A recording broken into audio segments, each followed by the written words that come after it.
The O'Reilly Factor, the #1 cable news show for 15 years and counting. Thanks for staying with us. I'm Bill O'Reilly in the Miller Time segment tonight. Let's get right to Santa Barbara, where Dennis Miller has been watching the Republican primary race very closely. Before we get to that, Billy, show that seal again. For yeah, a second. I wanted your take on this. Seal? This is the county of Los Angeles with Grace Slick in the middle of Jefferson Airplane, as I mentioned. No, that's Caitlyn Jenner. Oh, is that who it is?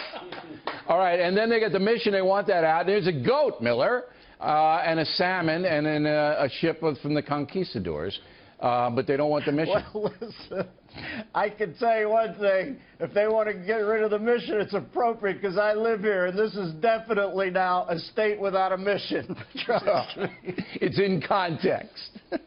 Yes, it is, my friend. All right, you've been watching the Republican primary battle, and you say?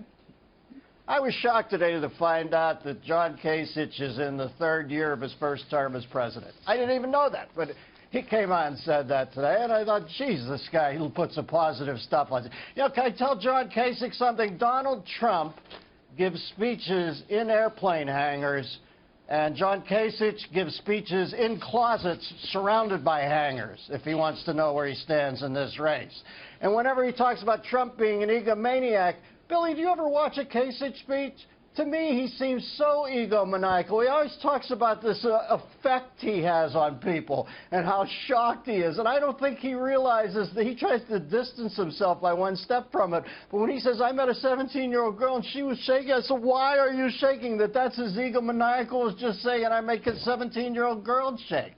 And, you know, it's just amazing to me. He's trying to pass himself off as the everyman when he seems like really full of himself. I think he's a VP candidate, though. I predicted that Ted Cruz will try to get him to agree to the second slot and then go up against Trump as a twosome. Well, he's got second slot written all over him. Now, as far as Trump goes, I think he mistimed the jettison of this.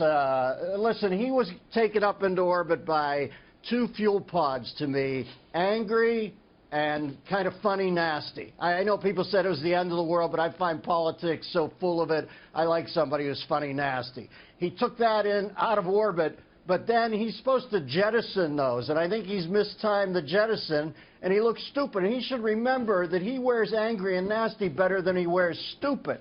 Now, they might have given him a Wonka ticket back in with his Colorado thing because he can beat that drum for a while. And I also think he should continue to go after CIA Chief Brennan on this waterboarding thing. As a matter of fact, I have a solution to the whole thing. We should waterboard people by drone. And then when they say, oh, waterboarding isn't something we do by drone, you can say, you're right, we only vaporize them into a pile of chiclets by drone. God forbid, we might want to shoot some water up their nose.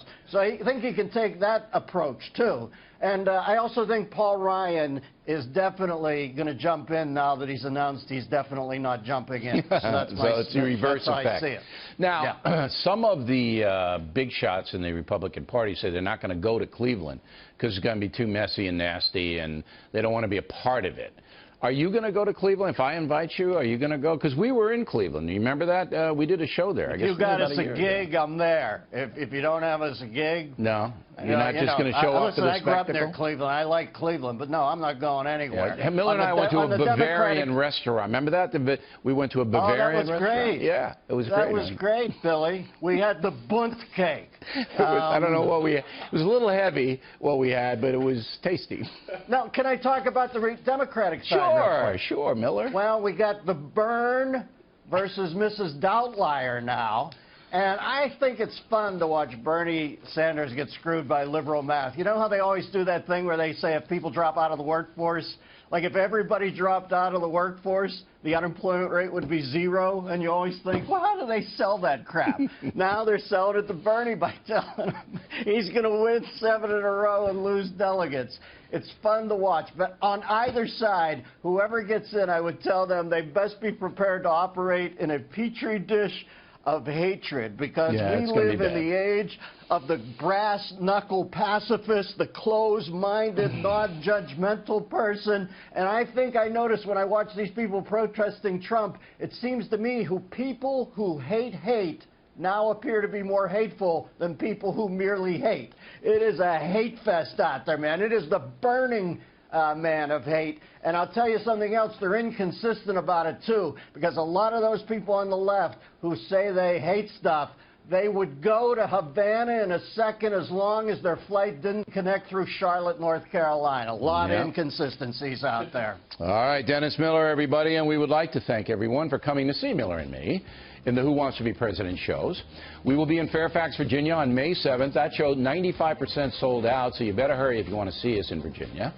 Father's Day weekend, June 18th at Mohegan Sun in Connecticut. Great venue. Tickets make great gifts for dad and granddad. Then you can have dinner there, lots of good restaurants. Same thing for our shows in September. Good Father's Day gifts, Reno, Nevada, Denver, Colorado. October, Atlanta, Biloxi, Mississippi. If you go to BillO'Reilly.com, we'll link you right over to the box office.